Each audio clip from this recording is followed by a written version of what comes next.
तो अमेरिका ने भारत से आने वाले सामान पर नए टैरिफ्स लगा दिए हैं। हाँ, ये काफी बड़ी खबर है पिछले कुछ समय से। बिल्कुल। तो आज इसी पर जरा गहराई से बात करेंगे भाई, ये हुआ क्यों, भारत पर इसका असर क्या होगा, और क्या ये मामला सिर्फ व्यापार का है या कुछ और भी है इसके पीछे, जैसा अक्सर होता है। सही कहा।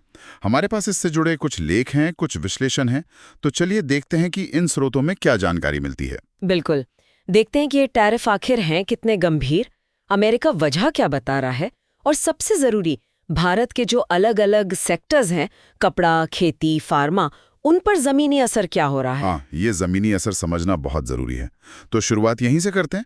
ये टैरिफ है क्या और मामला कितना गंभीर लगता है? देखिए, अमेरिका ने भारत पर ये अतिरिक्त ड्यूटी लगाई है और अब भारत और ब्राजील भी उन देशों में आ गए हैं जिन पर अमेरिका का सबसे ऊंचा टैरिफ लग सकता है, 50% तक। 50%? जी, एक रिपोर्ट तो ये भी कह रही थी कि 50% वाला तो लागू है ही, 27 अगस्त से शायद 25% और लगाने की बात थी। ओह! तो इसका सीधा मतलब ये हुआ कि भारत से अमेरिका जो सामान जाता है उसका करीब 55%, मतलब आधे से ज्यादा, उस पर असर पड़ सकता है। ये तो बहुत बहुत ज्यादा है। अच्छा, अमेरिका इसकी वजह क्या बता रहा है? क्या सिर्फ वो रूस से तेल खरीदने वाली बात है? हाँ, मतलब आधिकारिक तौर पर तो यही कहा जा रहा है कि भारत रूस से कच्चा तेल खरीद रहा है इसलिए। लेकिन क्या सिर्फ यही वजह हो सकती है? लगता तो नहीं। जैसा आपने कहा, अक्सर कई परतें होती हैं। अगर हम स्रोतों को देखें तो अमेरिका की कुछ पुरानी चिंताएं भी हैं। जैसे भारत के अपने टैरिफ काफी ऊंचे हैं, खासकर दवाइयों पर, इलेक्ट्रॉनिक्स, खेती के सामान पर।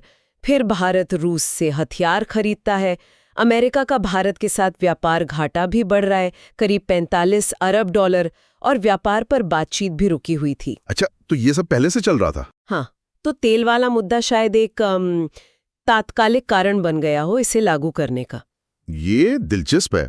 और वो बात भी तो है कि आंकड़े कुछ और कहानी बताते हैं। जैसे यूरोप और चीन भी तो रूस से ऊर्जा खरीद ही रहे हैं। बिल्कुल, एक रिपोर्ट के मुताबिक दिसंबर 2022 से जून 2025 के बीच यूरोपियन यूनियन रूस से एलएनजी और पाइपलाइन गैस का सबसे बड़ा खरीदार था। और चीन ने भी रूस से भारत से ज्यादा कच्चा तेल खरीदा है। तो भारत इसे एक तरह की दोहरी नीति कह रहा है। स्वाभाविक है। भारत का क्या कहना है इस पर? भारत अपनी ऊर्जा सुरक्षा की बात कर रहा है, और हमारे जो मुख्य आर्थिक सलाहकार हैं वी अनंत नागेश्वरन, उनका कहना है कि असर शायद 6 महीने जैसा कम समय का हो। पर उन्होंने ये भी कहा कि ये अंदाजा लगाना बड़ा मुश्किल है कि ये टैरिफ असल में क्यों लगे, कहीं किसी ऑपरेशन सिंदूर जैसी किसी गुप्त रणनीति का हिस्सा तो नहीं। ऑपरेशन सिंदूर, ये शब्द अपने आप में काफी कुछ कहता है कि शायद पर्दे के पीछे बहुत कुछ चल रहा हो। खैर, वजह तो ठीक है, लेकिन असल सवाल भारत पर असर, जमीन पर क्या दिख रहा है? असर तो काफी फैला हुआ है। देखिए, भारत अमेरिका को करीब 87 अरब डॉलर का सामान भेजता है सालाना। हाँ। उसमें से करीब 10% पर सीधा असर पड़ सकता है इन टैरिफ्स का। और एशियन डेवलपमेंट बैंक ने भी भारत की जीडीपी ग्रोथ का अनुमान घटा दिया है। अच्छा, कितना घटा है? अगले वित्त वर्ष 2025-26 के लिए 6.7% से घटाकर 6.5% कर दिया है। तो ये तो पूरी अर्थव्यवस्था पर असर है। लेकिन कौन से उद्योग हैं जो सबसे ज्यादा मुश्किल में लग रहे हैं? कुछ उदाहरण हैं? हाँ, कई हैं। जैसे हरियाणा में पानीपत है, टेक्सटाइल का बहुत बड़ा केंद्र। जी, सुना है। वहां से सालाना करीब 10,000 करोड़ का माल अमेरिका जाता है। अब रिपोर्ट्स बता रही हैं कि 500 करोड़ के पुराने ऑर्डर अटक गए हैं, नए मिल नहीं रहे। और सबसे चिंता की बात, करीब 2.5 लाख नौकरियों पर खतरा है। 2.5 लाख नौकरियां सिर्फ पानीपत में? ये तो बहुत बड़ा आंकड़ा है। जी हाँ, और ये सिर्फ एक जगह की बात है। रोहतक में नट बोल्ट बनते हैं, उनका 70% एक्सपोर्ट अमेरिका को होता है, वो भी मुश्किल में है। और उत्तर प्रदेश में जूते, चमड़े, कालीन का काम, वहां अमेरिका जाने वाले माल में 15,000 करोड़ तक की कमी आ सकती है। 45% से ज्यादा नए ऑर्डर रुक गए हैं, ऐसा सुनने में आया है। बाप रे। फार्मा सेक्टर का क्या हाल है? हिमाचल का बद्दी तो बहुत बड़ा हब है। हाँ, बद्दी एशिया का सबसे बड़ा फार्मा हब माना जाता है। वहाँ भी चिंता है।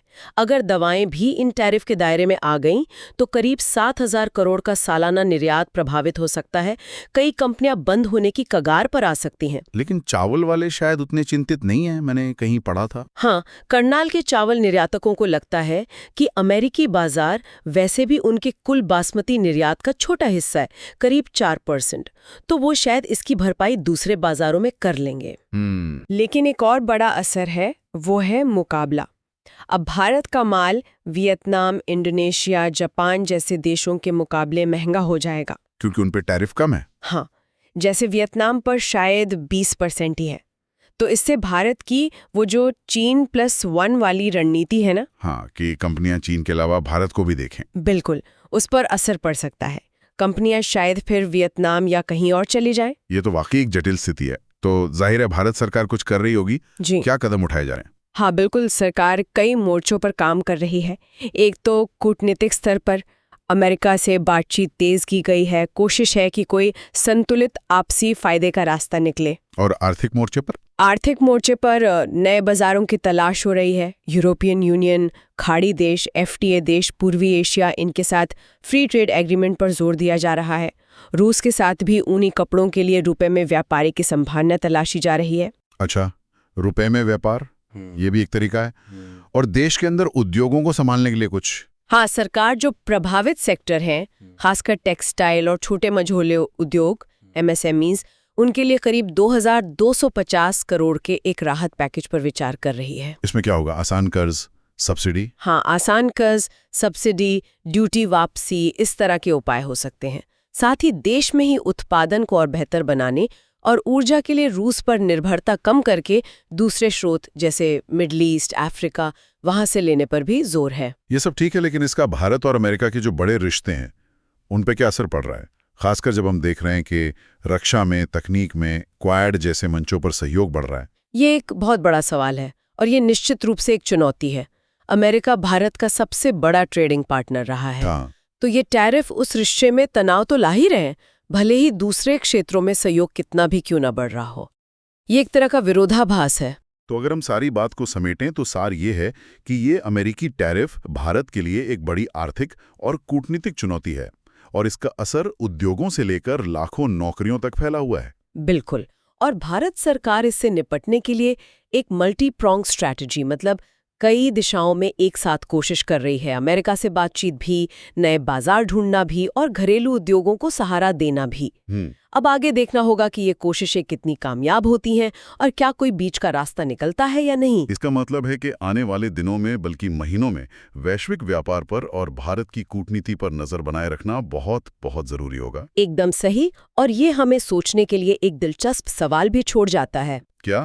कि ऐसे समय में जब पूरी दुनिया सप्लाई चेन के लिए चीन का विकल्प ढूंढ रही है और भारत उसमें एक बड़ा दावेदार माना जा रहा है, क्या इस तरह के टैरिफ भारत के लिए वो चीन+1 वाला जो मौका है उसे कहीं और मुश्किल तो नहीं बना देंगे? ये वाकई सोचने वाली बात है। इस पर शायद हमें आगे भी नजर रखनी होगी।